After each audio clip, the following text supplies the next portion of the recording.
சொல்லாமல் இருக்கவே முடியாது பல நன்மை செய்த இயேசுவுக்கே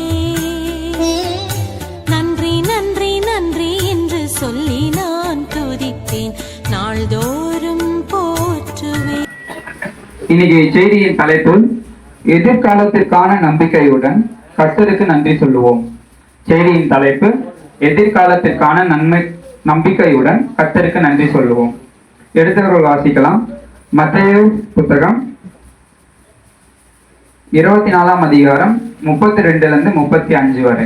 இன்னைக்கு இந்த 4 வசனம் தான் நம்ம தியானிக்க போகிறோம். அத்திமரத்தினால் ஒரு உவமையை கற்றுக்கொள்ளுங்கள். அதிலே இலைகள் தோன்றி துளிர்விடும் போது வசந்த காலம் சமீபமாயிற்று என்று அறிவீர்கள். அப்படியே இவைகள் எல்லாம் நீங்களும் காணும் பொழுது அவர் சமீபமாய் வாசல் அருகே வந்திருக்கிறார் என்று அறியுங்கள். இவைகள் எல்லாம் சம்பவிக்கும் முன்னே இந்த சந்ததி ஒளிந்து போகாது என்று மெய்யாகவே உங்களுக்கு சொல்லுகிறேன்.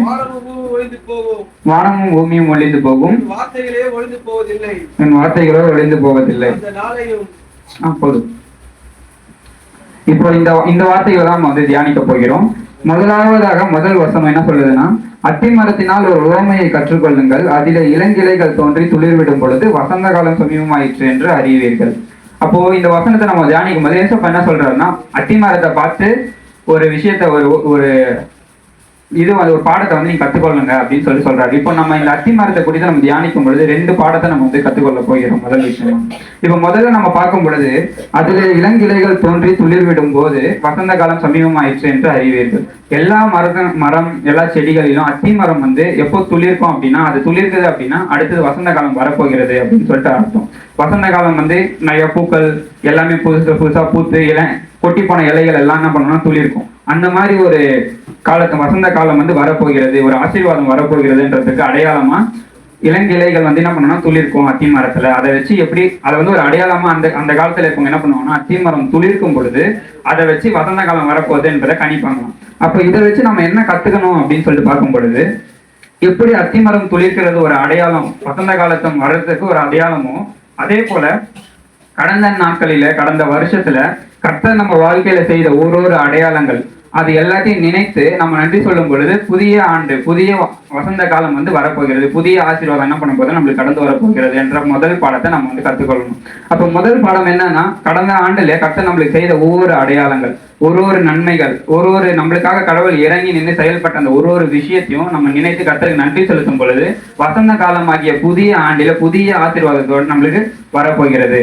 இப்ப இதை குறித்து நம்ம பார்க்கும் பொழுது எக்ஸாம்பிள் எடுத்து வாசிக்கலாம். ஜோஷுவா 4ஆம் அதிகாரம் 5 முதல் 7 வரை. அவர்களை நோக்கி, நீங்கள் யோர்தானின் மத்தியில் உங்கள் தேவனாகிய கர்த்தரின் பெட்டிக்கு முன்பாக கடந்து போய் உங்களுக்குள்ளே ஒரு அடையாளமாய் இருக்கும்படிக்கு இஸ்ரவேல் புத்திரருடைய கோத்திரங்களின் இலக்கத்திற்கு சரியாக உங்களில் ஒவ்வொருவனும் ஒவ்வொரு கல்லை தன் தோளின் மேல் எடுத்துக்கொண்டு போங்கள். நாளைக்கு இந்த கற்கள் ஏதென்று உங்கள் பிள்ளைகள் கேட்கும் பொழுது நீங்கள் கர்த்தருடைய உடன்படிக்கை பெட்டிக்கு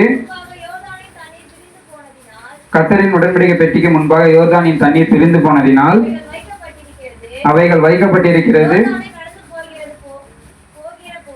யோர்தானை கடந்து போகிற போது யோர்தானின் தண்ணீர் பிரிந்து போயிற்று. இப்போ இந்த இடத்துல நம்ம பார்க்கும் பொழுது நேரம் இல்லாதனால நான் அப்படியே கதையாவே சொல்லிடுறேன். அந்த இடத்துல என்ன நடக்குதுன்னா, ஜோசுவா வந்து மக்களை கூட்டிட்டு போகும்போது ஒரு யோர்தான் நதி வந்து என்ன குறுக்கால இருக்கு, அவங்களால வந்து தாண்டி போக முடியல, நடுவில் அந்த நதி இருக்கு.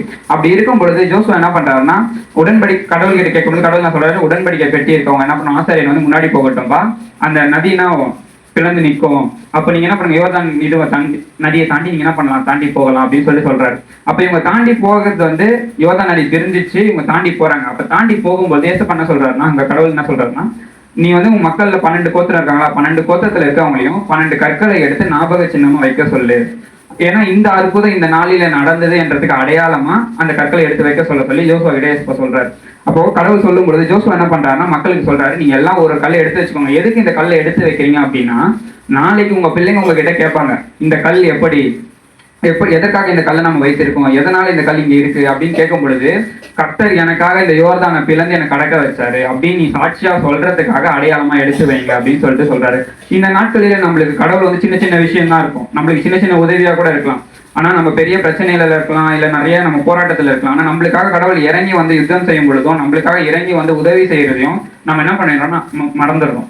இப்ப ஏசப்பா ஒரு நாளைக்கு ஒரு உதவி செய்யும். ஏன்னா எல்லா நாட்களிலுமே ஏசப்பா எதனா ஒரு உதவி செஞ்சுட்டே இருப்பாரு. ஏன்னா எல்லா நாளும் நம்ம சுவாசிக்கிறதே தேவனுடைய கிருபை தான். அப்போ இந்த கடந்த ஆண்டு முழுக்க ஒரு நாட்களும் தேவன் நம்மளோட வாழ்க்கையில ஒரு விஷயத்த செஞ்சிருக்கிறாரு. அப்ப நாளைக்கு நம்ம பிள்ளைங்க நம்ம கிட்ட கேட்கும் பொழுதோ, இல்ல அடுத்தவங்க நம்மளை காண்கிறவர்கள் நம்ம கிட்ட கேட்கும் பொழுதோ, அவர்களுக்கு சாட்சியா வாழ்றதுக்கு, சாட்சியா அவங்க சொல்றதுக்கு நம்ம என்ன பண்ணணும்னா அடையாளத்தை எடுத்து வைக்கணும். அடையாளம்னா தேவன் நம்மளுக்கு செய்யற நன்மையை நம்ம ஞாபக சின்னமா ஞாபகம் வச்சு தேவனுக்கு நன்றி செலுத்துறவர்களா இருக்கணும். அப்ப எப்போ நம்ம தேவன் நம்மளுக்கு செய்யறத நம்ம வந்து அடையாளமா நம்ம மனசுல ஏற்றி கொண்டு அதன்படி வாழ்ந்து நம்ம கடவுளுக்கு நன்றி செலுத்துறோமோ, அப்போ வசந்த காலமாகிய புதிய ஆசீர்வாதங்கள், புதிய அற்புதங்கள் வந்து என்ன நடக்கும், நம்ம வாழ்க்கையில நடக்கும். இதுவரை நடந்த அற்புதங்களுக்கு நன்றி செலுத்தும் போதுதான் நம்மளுக்கு புதிய அற்புதங்கள் நம்ம காணப்படும் நம்ம வாழ்க்கையில அப்படின்றது முதல் பாடம் நம்ம கற்றுக்கணும். 2வது பாடம் அந்த இடத்துல நம்ம பார்க்கும் பொழுது, அத்திமரம் துளிர் விடும் பொழுது வசந்த காலம் சமயமா இருக்குது என்று அறிவீர்கள். இப்போ அத்திமரம் வந்து வேதத்துல எதை குறிக்கிறது அப்படின்னு சொல்லி பார்க்கும் பொழுது இஸ்ரவேல் ஜனத்தை குறிக்கிறது. அப்போ இஸ்ரவேல் ஜனங்கள் வந்து என்ன நடக்குதுன்னா, அவர்கள் வந்து துளிர் விடும் பொழுது, துளிர் விடுவதுன்னா ஒண்ணுமே இல்லை, தேவனுக்கு சாட்சியா எழும்பும் போது. ஏன்னா முதல் விஷயம் நம்ம நன்றி செலுத்துறோம். இப்ப நன்றியை நம்ம வந்து எப்படி செலுத்துவோம், ஒருத்தவங்க நம்மளுக்கு எதாவது உதவி பண்றாங்க, நான் தேங்க்யூ சொல்லிட்டு அதோட நிறுத்திட மாட்டோம். நாளைக்கு நம்மளால முடிஞ்ச உதவி நம்ம என்ன பண்ணணும்னா அவங்களுக்கு பண்ணுவோம். ஏன்னா நன்றியை நம்ம எப்படி காட்ட முடியும், ஏன்னா கிரியையினாலதான் காட்ட முடியும். இப்ப நான் கர்த்தருக்கு நான் நன்றி செலுத்துறேன், கடவுள் எனக்கு இவ்வளவு எனக்கு அற்புதம் பண்ணியிருக்கிறாரு அப்படின்றத நான் உணர்ந்துட்டேன்னா, அவர் எனக்காக நன்மை செஞ்சிருக்காரு, எனக்காக தான் இவ்வளவு பெரிய பிரச்சனை அவர் என்ன பண்ணிடுறாரு, ஒன்னும் இல்லாம ஆக்கியிருக்காரு. அந்த மக்கள்கிட்ட ஜோசுவா அதுதான் சொல்றாரு, நம்மளுக்காக தான் ஒருத்தரும் அவங்களே குறிச்சு அவங்கவுங்க சொல்லுங்க, எனக்காக கடவுள் என்ன பண்ணாரு, அந்த யோர்தானை பிளந்தாரு, அதற்காக நான் இந்த அடையாளமா இந்த கல்லை எடுத்து வச்சிருக்கேன், இந்த கோத்திரத்துல இந்த கல்லை நாங்க எடுத்து வச்சிருக்கோம் அப்படின்போது, நம்மளுக்காக கடவுள் பண்ண ஒரு விஷயத்தையும் நம்ம நன்றியுள்ளவர்களா நன்றியோடு இருக்கும் பொழுது நம்ம அதை கிரியையில காட்டணும். தேவனுக்கு நம்ம நன்றியா இருக்கிறோம் என்றதை எப்படி காட்டுவோம்னா சாட்சியில காட்டணும். அப்போ எப்படி இந்த அத்திமரம் வந்து இஸ்ரவேல் ஜனங்களை குறிக்கிறதோ, அதே போல நாம எல்லாம் இஸ்ரவேல் ஜனங்கள்னா செவியிலும் இருதயத்திலும் விருச்சேதம் பண்ணப்பட்டவர்கள். நாம எல்லாரும் ஆபிரகாமுக்குள்ளாக இஸ்ரவேலர்களா மாற்றப்பட்டிருக்கோம். அப்படி இருக்கும்போது நம்மளுக்கு தான் இந்த வசனம் வருது. அப்ப நாம எல்லாம் எப்போ தேவனுக்கு துளிர் விட போகிறோம், தேவனுக்குள்ள நம்ம எப்போ துளிர் விட போகிறோம், தேவனுக்காக எப்போ நம்ம சாட்சியா எழும்ப போகிறோம், எப்போ தேவனுக்காக நம்ம சாட்சியா வாழ போகிறோம் அப்படின்றது போது, நம்ம எப்போ சாட்சியா வாழ்றோமோ அப்போ புதிய ஆசீர்வாதங்கள் வந்து நம்மளுக்கு என்ன பண்ணணும், கடந்து வரும். புதிய ஆண்டுக்குள்ள தேவன் என்ன பண்ணணும், புதிய ஆசீர்வாதம் கொடுக்க போகிறார். அதை கொடுக்கறதுக்கு நம்ம என்ன பண்ணணும், இதுவரை தேவன் பண்ணதுக்கு சாட்சியா வாழணும். இதுவரை தேவன் நம்மளை நடத்தி வந்ததுக்கு நன்றியுடையவர்களால் சாட்சியா நம்ம என்ன பண்ணணும்னா வாழணும் அப்படின்றதுதான். இப்ப இதே போல வேதத்துல வந்து நம்ம எடுத்துக்கொண்ட பாத்திரம் வந்து தாவீது. எழுதல் வாசிக்கலாம். 1 சாமுவேல் 13:14. நேரம் இல்லாதனா நானே வாசிக்கிறேன். கர்த்தர் தம்முடைய இருதயத்துக்கு ஏற்ற ஒரு மனுஷனை தமக்கு தேடி அவனை கர்த்தர் தம்முடைய ஜனங்களின் மேல் தலைவனாய் இருக்க கட்டளையிட்டார்.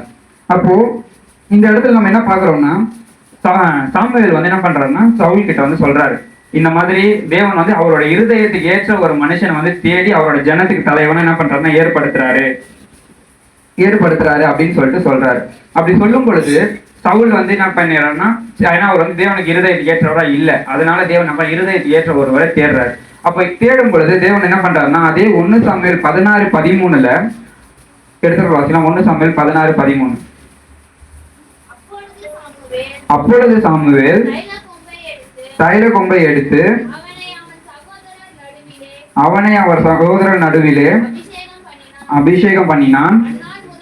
அந்நாள் முதற்கொண்டு கர்த்தருடைய ஆவியானவர் தாவீதின் மேல் வந்து இறங்கி இருந்தார். இப்ப இந்த இடத்துல பார்க்கும் பொழுது தேவன் என்ன பண்றாங்க, ஒரு இருதயத்துக்கு ஏற்ற ஒருத்தரை தேடுறாரு. அப்ப இருதயத்துக்கு ஏற்ற ஒருத்தரை தேடும் பொழுது யாரு தேவன் இருதயத்துக்கு ஏற்றவனா இருப்பாங்க அப்படின்னா, நன்றியோடும் சாட்சியோடும் வாழ்றவங்க. தேவன் இதுவரை செய்ததுக்கு நன்றியோடும் தேவனுக்கு சாட்சியா வாழணும்ன்ற எண்ணத்தோடும் வாழ்றவங்கள தேவன் வந்து இருதயத்துக்கு ஏற்றவங்க நின்றார். அப்ப தாவீது அவர் வந்து ஆடு மேய்க்கிறவர் தான் இருக்காரு. ஆடு மேய்க்கும் பொழுதும் தேவன் என்ன பண்றாரு, புகழ்ந்துகிட்டே இருக்கிறாரு. ஒரு நாளைக்கும் ஒரு நேரத்துக்கும் அவர் உயிரோடு இருக்கிறதுக்காக தேவன் என்ன பண்றாருன்னா புகழ்றாரு. அப்ப தாவீது தேவனை புகழ அவர் என்ன பண்றாரு, தேவனோட இருதயத்துக்கு ஏற்றவரா மாறுறாரு. அப்ப தேவனோட இருதயத்துக்கு ஏற்ற ஒருத்தரை இயேசுப்பா வந்து என்ன பண்றாரு, கூப்பிடுறாரு. ஆடுகள் மேய்ச்சிருந்தவரை கூப்பிட்டு அவர் அபிஷேகம் பண்ணும்போது என்ன பண்றான், தேவ ஆவியானவர் அவர் மேல் வந்து இறங்குறாரு. இங்க இருக்கிற ஒவ்வொருத்தரையும் நாமளா வந்து சபைக்குள்ள வந்தோம்னா இல்லை, ஏன்னா பிதாவே ஆட்டு மக்களை சபையில சேர்க்கிறார் அப்படின்னு சொல்லிட்டு வசனம் இருக்கு. அப்படி இருக்கும்போது நம்ம எல்லாரும் தேவனோட இருதயத்துக்கு ஏற்றவர்களா இருக்கிறபடியினால் தேவன் என்ன பண்ணாரு, நம்ம எல்லாரையும் என்ன பண்ணிட கூட்டு வந்து இந்த சபையில வைத்திருக்கிறார். அப்போ நம்ம எல்லாரும் வந்து இந்த சபையில அமர்ந்திருக்கிறோம் அப்படின்னா தேவ ஆவியானவர் நம்ம மீது அமர்ந்திருக்கிறார் என்று அர்த்தம். அப்ப தேவ ஆவியான நம்ம மேல வந்துட்டாரு, தேவன் நம்மள அழைச்சி கொண்டு வந்துட்டாரு, அவரோட இருதயத்துக்கு ஏற்றவர்களா நம்ம என்ன பண்ணிட்டாரு, சூஸ் பண்ணிட்டாரு. அப்ப சூஸ் பண்ணதுக்கு அப்புறம் நம்ம கிட்ட இருக்க வேண்டிய விஷயம் என்னன்னா, தேவனுக்காக எழும்பணும், துளிர் விடணும், தேவனுக்குள்ள என்ன பண்ணணும், துளிர் விடணும். இப்ப தாவீது என்ன பண்றாருன்னா, தேவ ஆவியானவர் அவர் மேல வந்துட்டாரு. எதனாவது 16 அதிகாரத்திலேயே அவர் என்ன பண்றாருன்னா, தேவ ஆவியானவர் அவர் மேல வந்துட்டாரு. ஆவியானவர் வந்ததுக்கு அப்புறமா தாவீது சும்மா இருந்தாரான்னு பாத்தீங்கன்னா இல்ல. அதே 17 அதிகாரம் 45 இருந்து 47 வசனம், 1 சாமுவேல் 17. அதற்கு தாவீது பெலிஸ்தியனை நோக்கி, நீ பட்டயத்தோடும் ஈட்டியோடும் கேடகத்தோடும் என்னிடத்தில் வருகிறாய், நானும் நீ நிந்தித்த இஸ்ரவேலுடைய இராணுவங்களின் கர்த்தரின் நாமத்திலே உன்னிடத்தில் வருகிறேன். இன்றைய தினம் கர்த்தர் உன்னை என் கையில் ஒப்புக் கொடுப்பார். நான் உன்னை கொன்று உன் தலையை உன்னை விட்டு வாங்கி பெலிஸ்தியருடைய பாளையத்தின் ஆகாயத்து பறவைகளுக்கும் அடுத்தது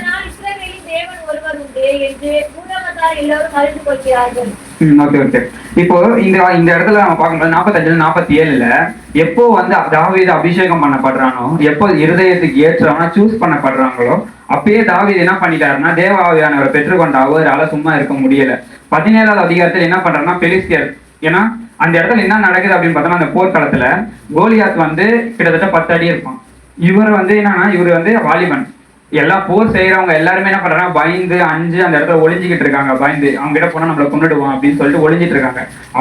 அப்படிப்பட்ட சூழ்நிலையில கூட ஆவியானவர் இவர் மேல அமர்ந்து இருக்கிறதுனால இவரால் என்ன பண்ண முடியலன்னா சும்மா இருக்க முடியல. அப்ப தேவனுக்காக நான் எழும்புறேன், தேவனுக்காக என் தேவனை நிந்திக்கிறான். அப்போ அவனுக்கு நான் என்ன பண்ணுவேன், மறைவுத்துறை அருளுவேன் அப்படின்னு சொல்லிட்டு முன்னாடி வந்து அவ்வளவு பேருக்கு முன்னாடி என்ன பண்றாரு தாவீதுங்க முன்னாடி வந்து என்ன பண்றாரு, என் தேவனை வந்து நீ நிந்திக்கிற, நீ வந்து பட்டயத்தையும் ஈட்டியும் நம்பி வர, ஆனா நான் என்ன பண்றேன், என் தேவனை நம்பி வரேன், தேவனுக்காக சாட்சியா எழும்புறாரு.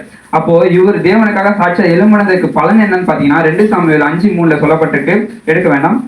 அவர்கள் தாவீதை இஸ்ரவேலின் மேல் ராஜாவாக அபிஷேகம் பண்ணினார்கள். அந்த இஸ்ரவேலோட மூப்பர்கள் எல்லாரும் கூடி வந்து 2 சாமுவேல் 5:3 என்ன பண்றாங்கன்னா, அவரை வந்து இஸ்ரவேல் மொத்த இஸ்ரவேலுக்கும் 12 கோத்திரத்துக்கும் ராஜாவா யார அபிஷேகம் பண்றாங்கன்னா, இப்ப மனுஷரால முதல்ல தேவன் தெரிந்து கொண்டாரு, அபிஷேகித்தாரு, அழைத்து கொண்டு வந்துட்டாரு, இருதயத்துக்கு ஏற்றவன்னு சொல்லிட்டு அபிஷேகம் பண்ணி அழைத்து கொண்டு வந்தாரு. அந்த அபிஷேகத்தை நாம என்ன பண்ணணும்னா அதை வந்து நம்ம பெற்றுக்கொள்றது எப்படி அப்படின்னு சொன்னா, தேவனுக்காக நம்ம எழும்பும் பொழுதுதான் நம்ம பெற்றுக்கொள்ள முடியும். ஏன்னா ஒருத்தரையும் தேவனை அழைக்கும் பொழுது அவங்களுக்கு ஒரு விஷன், அவங்களுக்கு ஒரு தரிசனத்தை வச்சு அழைப்பார். எப்படி தாவீதை ராஜாவோட அபிஷேகம் பண்ணி அவர் அழைத்தாரோ, ஒருத்தர் ஆசாரியன் லேவியன் சொல்லிட்டு தேவன் ஒரு அபிஷேகம் பண்ணி அழைப்பார். அப்ப தேவன் நம்மளை அபிஷேகம் பண்ணி அழைக்கும் பொழுது அந்த அபிஷேகத்தை நம்ம எப்படி பெற்றுக்கொள்வது, அந்த தரிசனத்தை எப்படி நம்ம பெற்றுக்கொள்வது அப்படின்னு பார்க்கும் பொழுது தேவனுக்காக நம்ம எழும்பும் பொழுது அதை என்ன பண்ணலாம், நம்ம பெற்றுக்கொள்ளலாம். அப்ப தாவீது என்ன பண்றாருன்னா, அபிஷேகத்தை வாங்குறது மட்டும் இல்லாம தேவனோட இருதயத்துக்கு ஏற்ற மாதிரி நடந்தது மட்டும் இல்லாம தேவனுக்காக எழும்பி நிற்கிறாரு, தேவனுக்காக சாட்சியா எழும்புறாரு. அநேகர் முன்னாடி என்ன பண்றாரு, பயப்படல, கொல்லல. அவர் என்ன பண்றாருன்னா தன்னோட உயிரை பத்தி கூட கவலைப்படல, தேவனை மட்டுமே நம்பி தேவனுக்காக எழும்பி நிற்கும் பொழுது தேவன் என்ன பண்றா, அவர் சமஸ்த இஸ்ரவேலுக்கும் ராஜாவாக உயர்த்துறாரு. இப்ப இந்த அத்தி மரத்துல இருந்து நம்ம கற்றுக்கொண்ட பாடம் 2 பாடம். 1, தேவனுக்கு நன்றி சொல்லணும். தேவன் இதுவரை நம்ம வாழ்க்கையில செஞ்சதுக்கு எல்லாத்துக்கும் நன்றி சொல்லணும். அந்த நன்றியை தேவனுக்கு தெரிவிக்கும் வண்ணமா சாட்சியோட வாழணும். இப்ப அடுத்த வசனத்துக்கு போகலாம். மத்தேயு 33.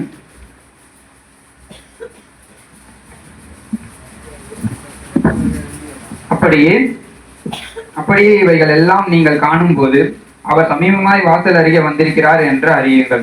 இப்ப இந்த வசனத்துல பார்க்கும்போது 2வது வசனம், இப்போ இந்த வசனம் எதை குறிக்குது அப்படின்னா, இவைகள் எல்லாம் நம்ம காணும் பொழுது, எதெல்லாம் நம்ம காணும் போது தேவனுக்காக நம்ம நன்றியோட வாழ்ந்து தேவனுக்கு சாட்சியா நம்ம எழும்பி நிற்கும் பொழுது அவர் வாசல் அருகே வந்திருக்கிறார் என்பதை நம்ம அறிந்து கொள்ளணும். அப்ப எந்த மனப்பான்மையோட நம்ம வந்து என்ன பண்ணணும்னா சாட்சியா நிக்கணும், எந்த மனப்பான்மையோட நம்ம தேவனுக்காக எழும்பி நிக்கணும்னா, தேவன் வாசல் அருகே வந்திருக்காரு என்னன்னா தேவனோட வருகை சமீபமா இருக்கிறது. அவர் வரும் நாளிலே நம்மளுக்கு என்ன கொடுக்க போறாருன்னா நித்திய ஜீவனை அழுக்க போகிறார்.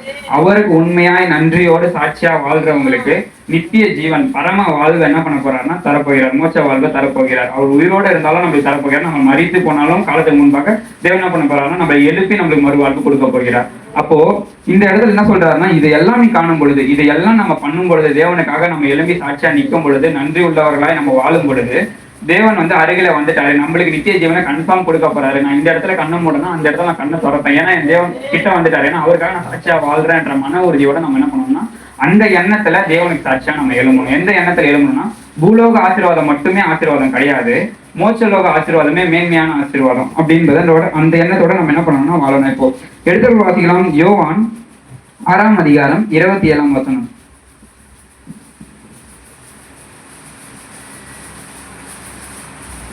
அழிந்து போகிற போஜனத்திற்காக அல்ல நித்திய ஜீவன் வரைக்கும் நிலைநிற்கிற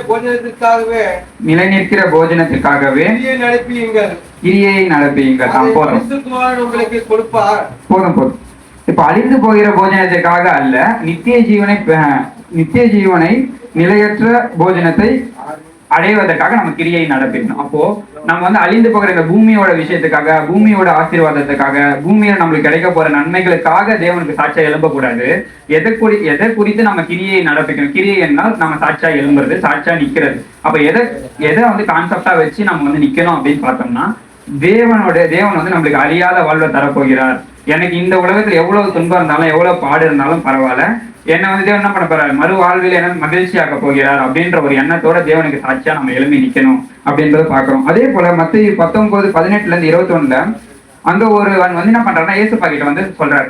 ஏசப்பா கிட்ட வந்து என்ன பண்றாருன்னா கேட்கிறாரு, நான் வந்து என்ன பண்றேன், பரலோக ராஜ்யத்துக்கு நான் போகணும், மோட்ச லோகத்துக்கு நான் போகணும், எனக்கு நித்திய வாழ்க்கை என்ன பண்ணணும் வேணும். இந்த பூமியில் நம்ம பார்க்கும் பொழுது எல்லாருக்கும் ஒரு ஆசை இருக்கும். அது யாரா வேணா இருக்கலாம், எங்க வேணா இருக்கலாம். அவங்க வந்து எல்லாருக்குமே ஒரு ஆசை இருக்கும். என்ன ஆசைனா மோட்சத்துக்கு போகணும். ஏன்னா எல்லாருக்குமே ஒரு நம்பிக்கை இருக்கு, மோட்சம்னு ஒண்ணு இருக்கு, பரலோகம்னு ஒண்ணு இருக்கு. அந்த இடத்துல கஷ்டமே கிடையாது. இந்த இடத்துல நம்ம எவ்வளவு கஷ்டப்பட்டாலும் பூமியில அந்த இடத்துக்கு போனா இல்ல துன்பமே இல்லை, அந்த இடத்துல பசியே இருக்காது, அந்த இடத்துல தேவைகளே இருக்காது, எல்லாமே நிறைவா இருக்கும் அப்படின்ற நம்பிக்கை எல்லாருக்குமே உண்டு. ஆனா அந்த இடத்துக்கு போகிறதுக்கான வழி என்னன்றதுதான் நிறைய பேருக்கு தெரியறது இல்லை. அதே போலதான் இந்த இடத்துல பார்க்கும் பொழுது ஒருவனுக்கு அந்த வழி தெரியல. அப்ப என்ன பண்றாங்கன்னா அவர் வந்து ஏசப்பா கிட்ட வந்து கேட்கிறாரு. அந்த மனுஷன் என்ன பண்றா, ஏசப்பா கிட்ட வந்து கேட்கும் பொழுது நான் வந்து பரலோகத்துக்கு போகணும், அதுக்கு எனக்கு என்ன வழி, நான் என்ன செய்யணும் அப்படின்னு சொல்லிட்டு கேட்கிறாரு. அப்ப ஏசப்பா என்ன சொல்றாருன்னா அந்த 10 கற்பனைகளை வந்து சொல்றாரு. இந்த மாதிரிலாம் இருக்குது, பைபிள் இந்த மாதிரி எழுதி இருக்குல்ல, கொலை செய்யாதிருப்பாயாக, விபச்சாரம் செய்யாதிருப்பாயாக, களவு செய்யாதிருப்பாயாக, பொய் சாட்சி சொல்லாதிருப்பாயாக, பிறனுக்கு உண்டானது இச்சியாதிருப்பாய், இந்த மாதிரி ஒரு கட்டளைகள் சொல்லப்பட்டிருக்கு. இவைகள் எல்லாத்தையும் நீ கடைபிடிச்சுன்னா என்ன பண்ணலாம்ப்பா, பரலோகத்துக்கு போகலாம். ஏன்னா அந்த காலத்துல இருந்தே என்ன ஒரு சட்டம்னா தேவனோட வார்த்தை, இதை வந்து கற்பனைகளை யார் கை கொள்றாங்களோ அவங்க தான் பரலோகத்துக்கு போக முடியும்ன்றதுதான் நிசத்திரமான உண்மை. அப்போ கற்பனைகளை கை கொள்ளணும்னு சொல்லிட்டு தேவன் வந்து அந்த இடத்துல சொல்றாரு. சொல்லும் பொழுது இவர் என்ன பண்றாருன்னா அது எல்லாத்தையும் நான் என்ன பண்றேன், சின்ன வயசுல இருந்து நான் கடைபிடிச்சிட்டு வரேன். என்னோட சின்ன வயசுல இருந்து நான் ஒரு யூதன். அப்போ சின்னதுல இருந்து என்ன பண்ணுவாங்க, யூதர்கள் வந்து சின்ன வயசுல சொல்லி கொடுத்துருவாங்க, இந்த சட்டத்தை நீ கடைபிடிக்கணும், இந்த சட்டத்தை மீறினா அவங்க கொண்டுடுவாங்க. அதனால பயந்து என்ன பண்ணாங்கன்னா அந்த சட்டத்தை வந்து இவர் கடைபிடிச்சுன்னு வராரு. அப்ப ஏசப்பா சொல்றாரு, நான் சின்னதுல இருந்து என்ன பண்றேன், எல்லா சட்டத்தையும் நான் கடைபிடிச்சிட்டு வரேன், நான் நீதிமான வாழ்றேன், நான் நல்ல கிரியைகள் எல்லாம் பண்றேன். அப்படியே நான் என்ன பண்ணணும்னா நான் பரலோகத்துக்கு போனேன், எனக்கு எதாவது வழி இருக்கா. அப்ப இவ்வளவும் பண்ணும் பொழுதுதான் இவருக்குள்ள ஒரு சந்தேகம் இருக்கு, நான் பரலோகத்துக்கு போவேனா. இவ்வளவு கிரியைகள் நடப்பிச்சதுக்கு அப்புறமா அவருக்கு ஒரு சந்தேகம் இருக்கு, நான் பரலோகத்துக்கு போகணும். அப்போ அதுலதான் என்ன காரியம் இருக்குன்னா தேவன் என்ன சொல்றாரு, உனக்கு உண்டானது எல்லாத்தையும் வித்து ஏழைகளை கொடு, அப்போ பரலோகத்துல உனக்கு பொக்கிஷன் எல்லாம் சேர்ந்திருக்கும், உனக்கு திருப்தி அடைகிறதுக்காக நீ அதை பண்ணு சொல்லிட்டு தேவன் என்ன சொல்றாரு. அப்ப முக்கியமான விஷயத்த நம்ம என்ன பார்க்கணும்னா, நம்ம என்னதான் கிரியை பண்ணாலும், என்னதான் நம்ம சாட்சியா எழும்புனாலும், நம்மளோட கான்செப்ட் கரெக்டா இல்லை அப்படின்னா நம்மளோட கிரியையினால ஒரு பலனுமே இல்லை. தேவனுக்காக நம்ம சாட்சியா எழும்புறோன்ற பேர்ல, ஆனா நம்ம வந்து பூமிக்குரிய ஆசீர்வாதத்துக்காக நம்ம சாட்சியா எழும்புறோம் அப்படின்னா அதுக்கு ஒரு பலனுமே இல்லை. நான் ஆசீர்வதிக்கப்படணும், பூமியில எனக்கு செல்வங்கள் சேர்ந்து இருக்கணும் அப்படின்னு நினைச்சு நம்ம தேவனுக்கு சாட்சியா எழும்பணும் அப்படின்னு சொன்னோம்னா அதுக்கான பலன் இல்லாம போயிடும். அப்ப உண்மையான பலன் எதை குறித்து நம்ம சாட்சியா எழும்பணும் அப்படின்னு பார்க்கும்போது மேல்வசனத்தை பார்த்தது போல இம்மைக்குரிய போஜனத்திற்காக அல்ல, மறுமைக்குரிய போஜனத்திற்காக கிரியை நம்ம நடப்பிக்கணும். அப்போ மறுமைக்குரிய போஜனத்துக்காக நம்ம நித்திய ஜீவனை பெற்றுக்கொள்ளும்படியாய் நித்திய வாழ்விலே மோட்சத்திலே நம்ம சென்று தேவனோட நம்ம இருக்கிற வண்ணமா அந்த ஒரு காரணத்திற்காக நம்ம என்ன பண்ணணும்னா தேவனுக்கு சாட்சியா நடந்து கொள்ளணும். எந்தெந்த இடத்துலதான் நம்ம தேவனுக்கு சாட்சியா இருக்க முடியும்? நம்மளோட வேலை ஸ்தலங்களில் இருக்க முடியும், நம்ம வெளியே நடக்கும் பொழுது, போகும் பொழுது, வரும் பொழுது, அடுத்தவங்களோட பேசும் பொழுது, எல்லா விஷயத்திலுமே தேவனுக்கு சாட்சியா நம்மளால இருக்க முடியுமானா இருக்க முடியும். அப்படிதான் தேவன் என்ன பண்ணாரு? 100% மனுஷனாவே இந்த பூமியில வாழ்ந்து அவர் சத்துருக்கொலையோடும் போராடினாரு, மனுஷரோடும் போராடினாரு, வேத பாரகரோடும் போராடினாரு. யார் யாரெல்லாம் அவர்கிட்ட குறை கண்டுபிடிக்கணும்னு வந்தாங்களோ அவங்க அத்தனை பேருமே இவர் கிட்ட குறை கண்டுபிடிக்க முடியாது, ஒரு குறையும் இவர்கிட்ட என்ன பண்ண முடியல, காண முடியல கடைசி வரைக்கும். அந்த மாதிரி வாழ முடியும்ன்றதையும் அவர் வாழ்ந்து காட்டி நம்மளுக்காக போயிருக்காரு. அப்படி இருக்கும் பொழுது நம்மளோட எண்ணங்கள் எல்லாம் எப்படி இருக்கணும்னா, நான் நித்திய ஜீவனை பெற்றுக்கொள்ள வேண்டும், நான் தேவனோட என்ன பண்ணணும்னா மோட்ச வாழ்வை நான் பெற்றுக்கொள்ளணும், நான் பரலோகத்துக்கு போகணும், நான் மோட்சத்துக்கு போகணும் அப்படின்ற ஒரு எண்ணத்தோட, அப்படின்ற ஒரு கான்செப்டோட நம்ம என்ன பண்ணணும்னா தேவனுக்காக சாட்சியா எழும்பணும். இந்த விஷயத்த நம்ம பார்க்கிறோம். இப்போ நித்திய ஜீவன் என்றால் என்ன அப்படின்னு சொல்லிட்டு நம்ம பார்த்தோம்னா, முக்கியமானது என்ன, நித்திய ஜீவன்னா நம்ம நித்திய வாழ்வு அப்படின்னு சொல்றோம். ஆனா இந்த நித்திய ஜீவனா என்னன்னா, தேவன் நம்மளுக்காக ஏற்கனவே அவர் நம்மளுக்காக சத்தியம் பண்ணி கொடுத்துட்டாரு, நித்திய ஜீவனை நான் உங்களுக்கு கொடுப்பேன் அப்படின்னு சொல்லி. எந்த வசனத்துல பார்க்கும்போது 1 யோவான் 2:25.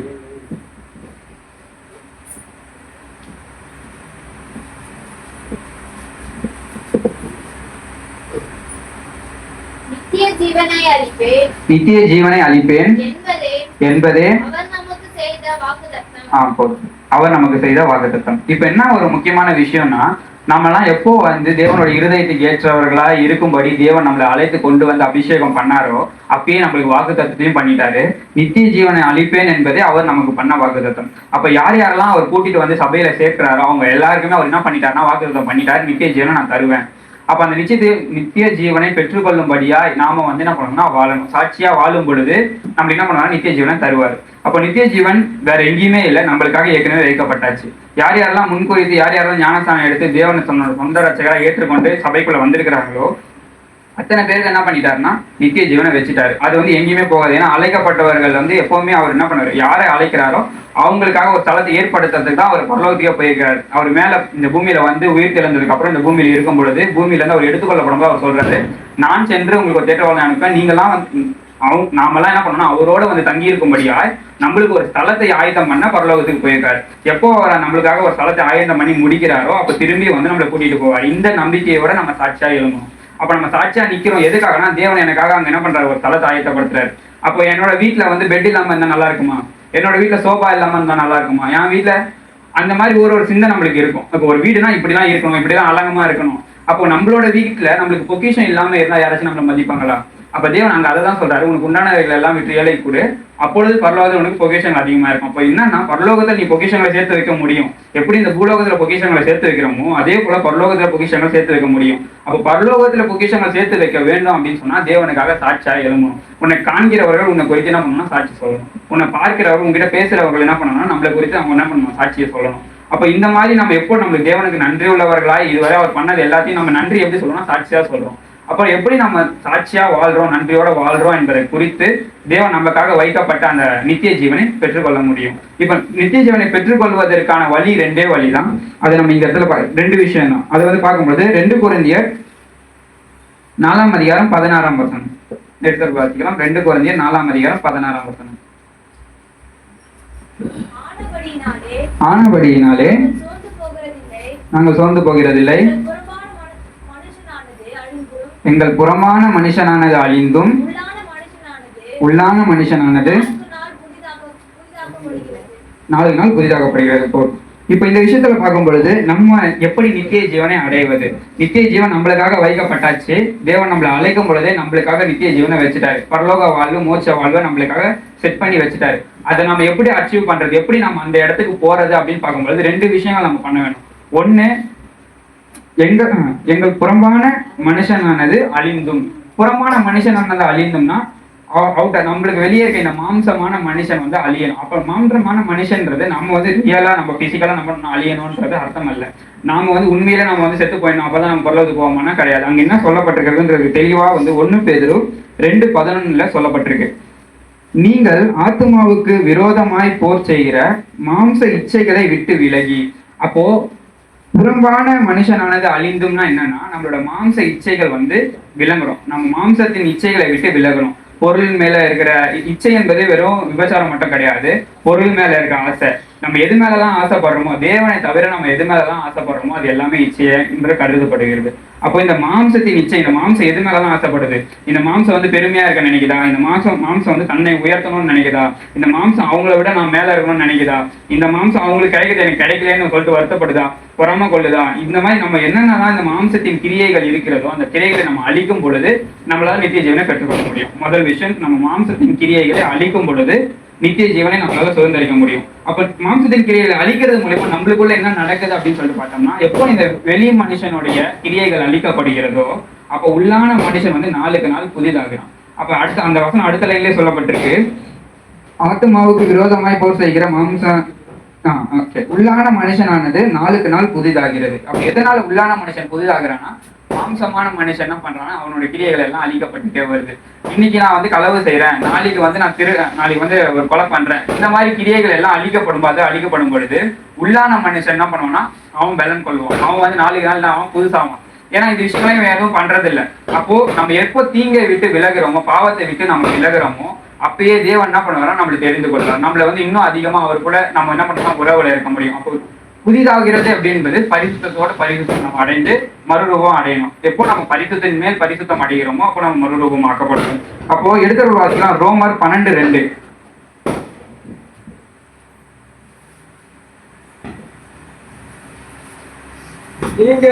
நீங்கள் இந்த பிரபஞ்சத்துக்கு ஒத்த வேஷம் தெரியாமல்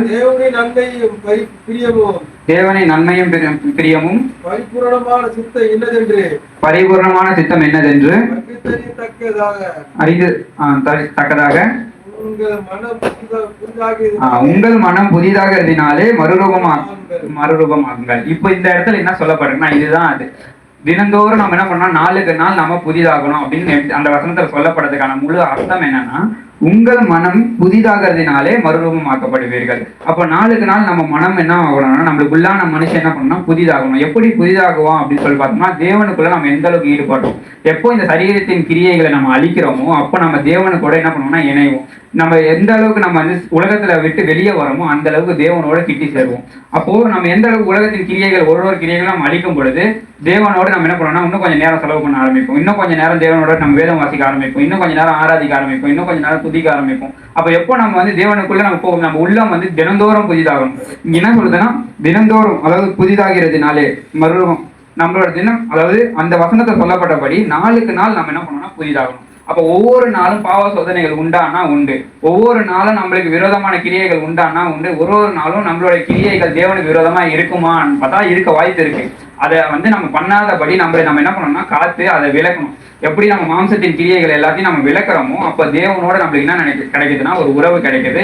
அப்ப நம்ம மனம் என்ன ஆகுதுன்னா புதிதாகிறது. ஒவ்வொரு நாளும் நம்ம மனம் புதிதாகிறதுனாலே கடைசியில நம்மளுக்கு வைத்திருக்கப்பட்ட அந்த நித்திய ஜீவனை பெரும்படியாய் நம்ம மறுரூபமாக்கப்பட்டு தேவனோடு இருக்க அந்த பரலோகத்துக்கு நம்ம போவோம்.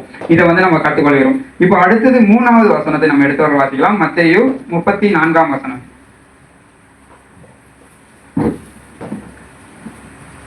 மத்தேயு 34. இவைகள் எல்லாம் சம்பவிக்கும் முன்னே இந்த சந்ததி ஒளிந்து போகாது என்று மெய்யாகவே உங்களுக்கு சொல்லுகிறேன். போதும். இப்ப என்ன நடக்குது அப்படின்னு சொல்லிட்டு பார்க்கும்போது, இந்த உலகத்துல வந்து எல்லாருக்குமே என்ன இல்லைன்னா கேரண்டி இல்லை. அவங்களோட வாழ்க்கையை குறித்த கேரண்டி இருக்கானா இல்லை. எவ்வளவு பெரிய பணக்காரா வேணா இருக்கட்டும், எவ்வளவு செல்வங்கள் வேணா வைத்திருக்கட்டும், அவங்கள உயிருக்கு அவங்க கேரண்டி தர முடியுமானா தர முடியாது. ஏன்னா டாக்டராலே என்ன பண்ண முடியலன்னா உயிருக்கு தர முடியல. அவங்களால முடிஞ்சது எல்லாத்தையும் அவங்க ட்ரை பண்ணிட்டு கடைசி என்ன சொல்லுவாங்க, கடவுள் தான் காப்பாற்றணும்ப்பா உங்களை, எங்களால் முடிஞ்சது எல்லாத்தையும் நாங்கள் என்ன பண்ணிட்டோம், உங்களை கடவுள் தான் உங்களை காப்பாற்றணும், நீங்க வேண்டிக்கோங்கன்னு சொல்லிட்டு அவங்க போயிடுவாங்க. அப்போ உயிருக்கு கேரண்டி எங்கேயாச்சும் கிடைக்குமானா எங்கேயுமே கிடைக்காது. ஆனா வேதம் சொல்லுகிறது, இவைகள் எல்லாம் சம்பவிக்கும் முன்னே இந்த சந்ததி ஒளிந்து போகாது. அப்போ இதையெல்லாம் நீ அடையும் வரை, நீ நித்திய ஜீவனை அடையும் வரை, அதாவது தேவனோடு நீ என்ன பண்ண போற, ஒரு உறவுல இருக்க போற, அதை நீ அடையிற வரைக்கும் நீ என்ன பண்ண மாட்டா, ஒளிந்து போக மாட்டேன். எப்போ ஒளிந்து போக மாட்டேன், நீ நன்றி உள்ளவனாய் இதுவரைக்கும் தேவன் நம்மளுக்கு வாழ்க்கையில செஞ்ச எல்லாவற்றையும் குறித்த நன்றியோட தேவனுக்கு சாட்சியா எழும்பி நிற்கும் பொழுது, நம்மளுக்கான கொடுக்கப்பட்ட அந்த நித்திய வாழ்வை பெரும்படியா நம்ம ஓடும் பொழுது நம்ம என்ன பண்ணுவோம், ஒளிந்து போவதில்லை. எதை குறிக்குன்னா நரகத்துக்கு போறதை பிடிக்குது. அழிஞ்சு போவதும் இல்லை, நம்ம என்ன பண்ண போல எரியிற நரகமாகிய மரணத்துக்கு நம்ம என்ன பண்ண போறது, போக போறது இல்லை. அப்ப எப்போ நம்ம சாட்சியா தேவனுக்குள்ள நன்றியா வாழ்றோமோ அப்போ நம்ம என்ன பண்ண தேவையில்லை, யோசிக்கவே தேவையில்லை, நரகத்தை குறித்த ஒரு எண்ணமே நம்மளுக்கு வர தேவையில்லை. ஏன்னா நம்ம அங்க போவே போறது இல்லை. எப்போ நம்ம தேவனுக்கு உண்மையா சாட்சியா வாழ்றோமோ நம்மளுக்குள்ள ஒரு உறுதி கிடைக்குது, நம்மளுக்குள்ள ஒரு அஷ்யூரிட்டி கடவுள் கொடுத்துருக்காரு. என்னன்னா, நாம இங்க கண்ணை மூடணும், நம்ம என்ன பண்ணுவோம், அங்க வந்து கண்ணை திறப்போம். எப்போ நம்ம வந்து இந்த பூமியில இருந்து என்னோட வாழ்க்கை முடியுது நம்ம நினைக்கிறோமோ, அப்போ அந்த இடத்துல என் வாழ்க்கை தொடங்குதுன்ற ஒரு நிச்சயம் யாருக்கு இருக்கும் அப்படின்னா, தேவனுக்குள்ள உண்மையா நன்றியோட சாட்சியா வாழ்றவங்களுக்கு அந்த நிச்சயம் வந்து கடவுள் கொடுக்குறாரு. அப்போ உலகம் முழுக்க எங்கேயுமே தர முடியாத ஒரு கேரண்டி உயிருக்கு தேவன் என்ன பண்றாரு, நித்திய வாழ்வுக்கான கேரண்டி என்ன பண்றாருன்னா கொடுக்குறாரு.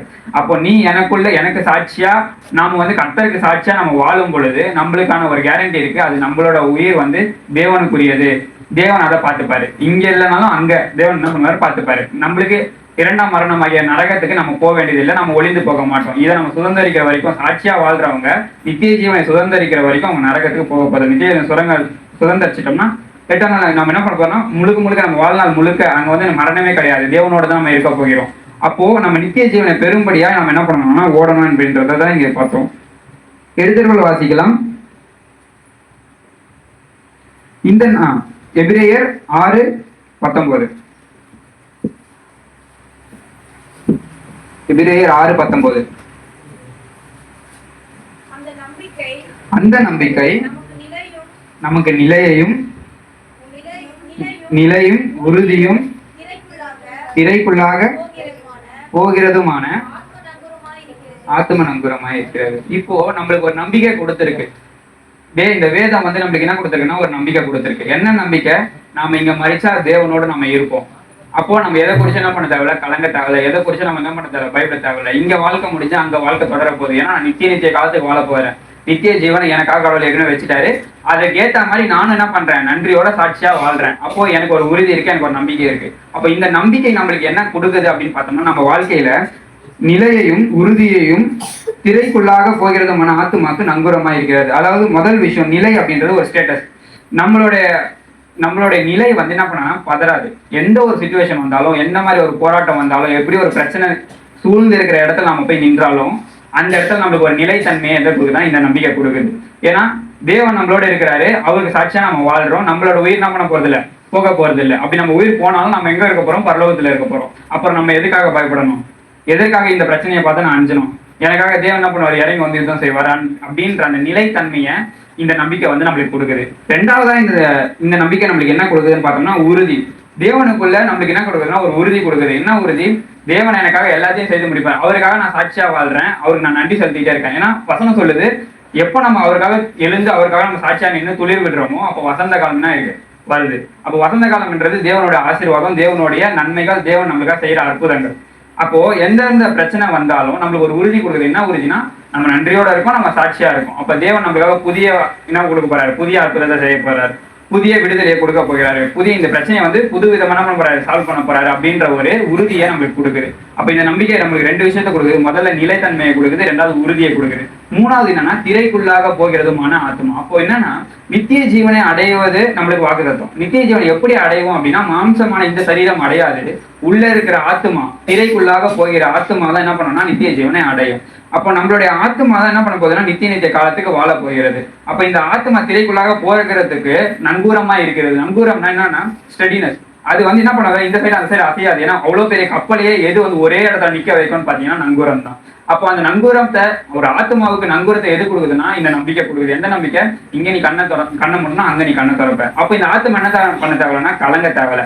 ஏன்னா ஆத்மா எந்த நிலையில இருக்கோ அந்த நிலையில தான் நம்ம இருப்போம்ன்றது ஏற்கனவே நம்ம போன செய்தியில பார்த்தோம். நம்ம ஆத்மா சந்தோஷமா இருந்தா நம்ம சந்தோஷமா இருக்கலாம், நம்ம ஆத்மா தைரியமா இருந்தா நம்ம தைரியமா இருக்கலாம், நம்ம ஆத்மா அழுதா நம்ம அழுவோம்.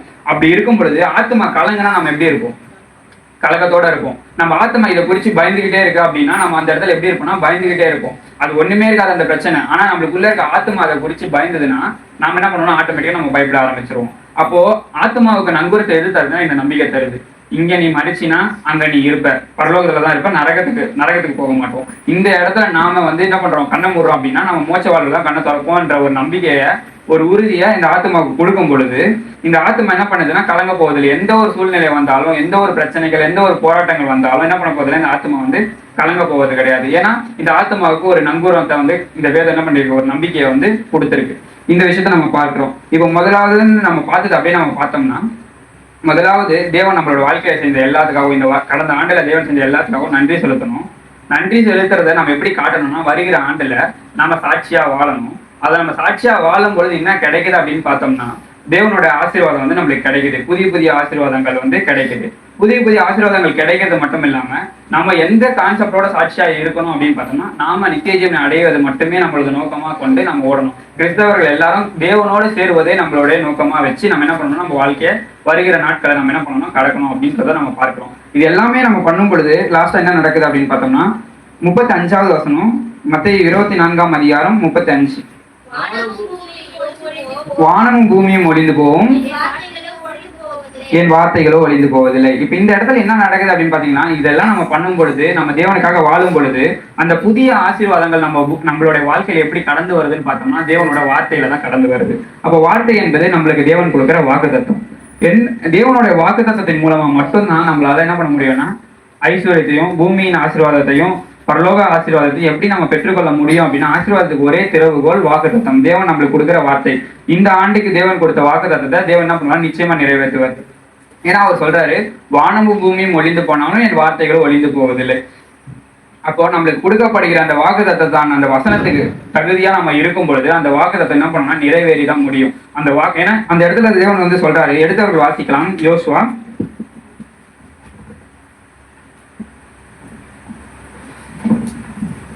21:45.